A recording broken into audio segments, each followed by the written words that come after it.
Pompeii Vesuvius पहाड़ के साये में बसा जिंदगी से धड़कता एक शहर था। साल था 1979 एडी। पोम्पेई एक बस्टलिंग रोमन शहर था, व्यापार और संस्कृति का केंद्र। वेसुवियस की उपजाऊ ढलानें इस हलचल भरे शहर के ऊपर अंगूर के बागों और जैतून के पेड़ों के लिए आदर्श थीं। इस शांत दिखने वाले विशालकाय के नीचे एक आग का तूफान पक रहा था, विनाशकारी परिणामों के साथ फटने को तैयार। 1979 ईस्वी की गर्मी पोम्पेई के लिए भी असामान्य रूप से गर्म थी। फिर भी जीवन चलता रहा, बढ़ते खतरे से बेखबर। हालांकि धरती ने चेतावनियां देना शुरू कर दिया था। हल्के झटके, पहले तो सूक्ष्म, शहर को हिलाने लगे। पानी के स्रोत, शहर की जीवन रेखा सूख गए, जिससे निवासी प्यासे और बेचैन हो गए।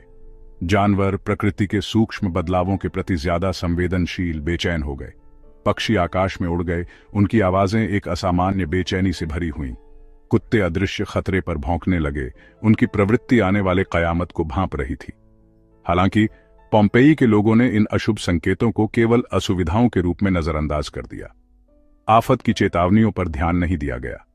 शहर कभी कभार आने वाले झटकों का आदी अपनी दैनिक गतिविधियों में लगा रहा। बाजार खुले रहे, उनकी दुकानें सामानों से भरी रहीं। बच्चों की हंसी अभी भी गलियों में गूंज रही थी, उनके खेल बढ़ते खतरे से बेखबर थे। पोम्पेई के नागरिक पीढ़ियों से सोते हुए विशालकाय की छाया में रहते थे। वे वेसुवियस को निष्क्रिय मानते थे, इसका उग्र अतीत एक दूर की याद। हालांकि यह विश्वास एक खतरनाक भ्रम था, सुरक्षा की झूठी भावना जो जल्द ही चकनाचूर हो जाएगी। 24 अगस्त 1979 ईस्वी की भयानक सुबह फुसफुसाहट गर्जना में बदल गई। लंबे समय से शांत वेसुवियस बदला लेने के लिए जाग उठा। धरती हिंसक रूप से हिल गई, झटकों ने शहर में दहशत की लहरें भेज दी। इमारतें डगमगाने लगीं, उनकी कभी मजबूत संरचनाएं अब पहाड़ के प्रकोप के प्रति संवेदनशील हो गईं। सुबह के शांत वातावरण को एक बाहरी विस्फोट ने तोड़ दिया। आसमान एक बीमार पीले हरे रंग में बदल गया, क्योंकि राख और झावां का एक विशाल स्तंभ आसमान की ओर बढ़ा। धरती उनके पैरों तले कांपने लगी, हवा राख और गंधक की बदबू से भर गई। दहशत कच्ची और तत्काल लोगों के दिलों को जकड़ लिया। वेसुवियस की कभी परिचित ढलानें अब अकल्पनीय आतंक का दृश्य थीं। अत्यधिक गर्म राख और झावां पोम्पेई पर बरस पड़ा, शहर को ज्वालामुखी के मलबे के नीचे दबा दिया। छतें भार के नीचे गिर गईं, जो लोग अपने घरों में शरण ले रहे थे वे फंस गए। विस्फोट बेरोक टोक जारी रहा, हर घंटा पिछले वाले से ज्यादा भयानक। सूरज राख के अभेद्य पर्दे के पीछे गायब हो गया, पोम्पेई को एक भयानक गोधूली में डुबो दिया। दिन कयामत में बदल गया था। हवा में डर और आने वाले कयामत की गंध घुली हुई थी। 2 भयानक दिनों और रातों तक वेसुवियस ने पोम्पेई पर अपना उग्र प्रकोप बरसाया। पायरोक्लास्टिक प्रवाह, अत्यधिक गर्म गैस और ज्वालामुखी के मलबे का एक घातक मिश्रण पहाड़ की ढलान से नीचे गिर गया, अपने रास्ते में आने वाली हर चीज को अपनी चपेट में ले लिया। पोम्पेई का हलचल भरा बाजार, भव्य विला, मंदिर और घर समय के साथ जम गए। यह शहर, जो कभी रोमन जीवन का प्रमाण था, एक मकबरा बन गया। 18वीं शताब्दी में एक संयोग से हुई खोज ने पोम्पेई को वापस जिंदा कर दिया। 1748 में पोम्पेई की पुनर्खोज ने दुनिया भर में उत्साह की लहरें भेज दी। सदियों पुरानी राख और मलबे के नीचे दबा हुआ, समय के साथ जमा हुआ रोमन जीवन का एक स्नैपशॉट पड़ा था। पुरातत्वविद, इतिहासकार और खजाना खोजने वाले खोए हुए शहर के रहस्यों का पता लगाने के लिए उत्सुक इस जगह पर उतर आए। खुदाई से पता चला कि एक शहर आश्चर्यजनक रूप से संरक्षित है। राख और मलबा जिसने पोम्पेई के लिए कयामत लिखी थी, उसने एक संरक्षक के रूप में भी काम किया। इसकी इमारतों, कलाकृतियों और यहां तक कि इसके निवासियों को समय के कहर से बचाया। कभी जीवन से भरपूर सड़कें अपनी राख से ढकी नींद से उभरी, उनके पत्थर सदियों से पैदल यातायात से चिकने हो गए थे। घर भव्य और साधारण समय के साथ जमे हुए थे। जटिल मोजाइक, उनके रंग अभी भी जीवंत, फर्श और दीवारों को सुशोभित करते हैं। पौराणिक कथाओं, प्रकृति और दैनिक जीवन के दृश्यों को दर्शाते हैं। भित्तिचित्र, उनके रंग द्रव्य राख की परतों द्वारा संरक्षित, पोम्पेई के लोगों के कलात्मक स्वाद और आकांक्षाओं की झलक पेश करते हैं। पोम्पेई की खुदाई सिर्फ इमारतों और कलाकृतियों को उजागर करने के बारे में नहीं थी, यह मानवीय कहानियों, आशाओं, सपनों और उन लोगों के डर को उजागर करने के बारे में था जो वहां रहते थे और मर गए थे। शायद पोम्पेई में सबसे मार्मिक खोजें पीड़ितों के सांचे हैं। ज्वालामुखी की राख में दबे होने के कारण उनके शरीर सड़ गए, जिससे खोखली जगहें रह गईं। पुरातत्वविदों ने इन रिक्त स्थानों के महत्व को पहचानते हुए उन्हें प्लास्टर से भर दिया, जिससे उनके अंतिम क्षणों में जमे हुए अजीबोगरीब जीवंत आकृतियां बन गईं। ये सांचे आपदा की मानवीय कीमत की भूतियां याद दिलाते हैं। एक बेकर रोटी बनाने के कार्य में लगा हुआ, उसका हाथ अभी भी एक रोटी पकड़े हुए है। एक युवा जोड़ा आलिंगन में जमा हुआ एक दूसरे की बाहों में सांत्वना ढूंढ रहा है, क्योंकि उनके चारों ओर दुनिया टूट रही है। एक कुत्ता एक खंभे से बंधा हुआ, आजादी के लिए उसका बेताब संघर्ष हमेशा के लिए प्लास्टर में उकेरा गया है। इन अवशेषों के माध्यम से पोम्पेई सदियों से हमसे बात करता है। हम अधूरे छोड़े गए भोजन के अवशेषों से उनके आहार के बारे में सीखते हैं। हम उनके घरों और सार्वजनिक स्थानों के लेआउट से उनके सामाजिक ढांचे को समझते हैं।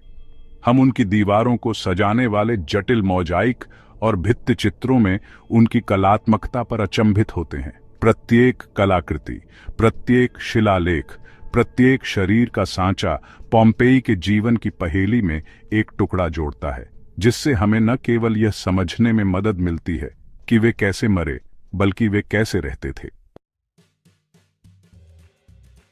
आज पोम्पेई एक यूनेस्को विश्व धरोहर स्थल के रूप में खड़ा है।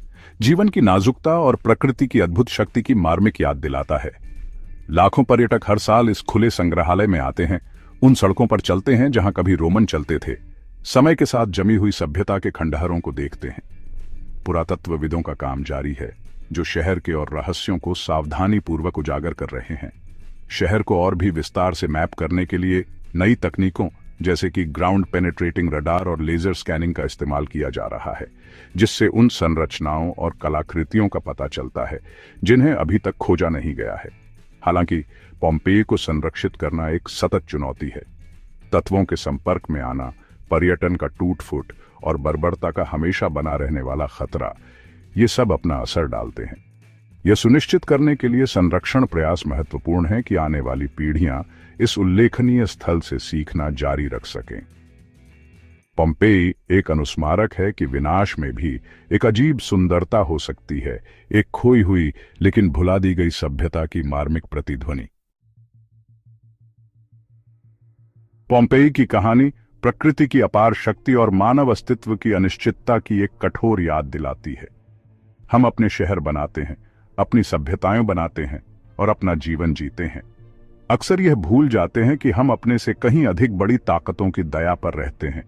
वेसुवियस हालांकि अभी के लिए चुप है, फिर भी बड़ा दिखाई देता है। पृथ्वी की सतह के नीचे छिपी विनाश की क्षमता की निरंतर याद दिलाता है। पोम्पेई के सबक इस प्राचीन शहर की सीमाओं से बहुत आगे तक फैले हुए हैं। वे एक वैश्विक चेतावनी के रूप में काम करते हैं। भूकंप से लेकर सुनामी और ज्वालामुखी विस्फोट तक, प्रकृति के पास हमें अपनी अद्भुत शक्ति याद दिलाने का एक तरीका है। हम इस ग्रह के केवल अस्थायी संरक्षक हैं और हमें प्रकृति के नाजुक संतुलन को कभी भी हल्के में नहीं लेना चाहिए। पोम्पेई की कहानी हालांकि दुखद है, जीवन के लचीलेपन का भी प्रमाण है। अकल्पनीय विनाश के बावजूद जीवन एक रास्ता खोज लेता है। पौधे फुटपाथ में दरारों से होकर निकलते हैं, खंडहरों को पुनः प्राप्त करते हैं। मानवीय भावना भी बनी रहती है, अतीत को समझने और उसकी त्रासदियों से सीखने की कोशिश करती है।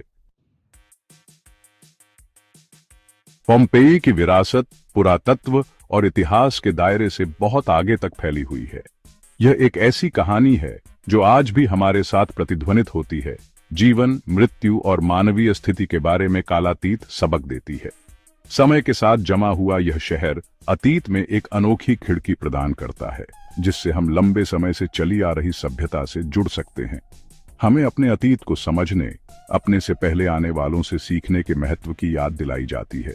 पोम्पेई हमें जीवन की नाजुकता, भाग्य की मनमौजी प्रकृति और हर पल को संजोने के महत्व के बारे में सिखाता है। पोम्पेई के लोग अपनी दैनिक दिनचर्या के बारे में उन्हें पता नहीं था कि उनकी दुनिया खत्म होने वाली है। उनकी कहानी हम सभी के लिए एक अनुस्मारक है कि हम अपना जीवन पूरी तरह से जिएं, अपने आसपास की सुंदरता की सराहना करें और अपने प्रियजनों को कभी भी हल्के में न लें। पोम्पेई अपने विनाश में आशा और लचीलेपन का एक गहरा संदेश देता है। यह हमें याद दिलाता है कि सबसे अंधेरे समय में भी मानवीय भावना बनी रहती है, अर्थ की तलाश में, संबंध की तलाश में, जीवन की तलाश में। आइए पोम्पेई के सबक को कभी न भूलें।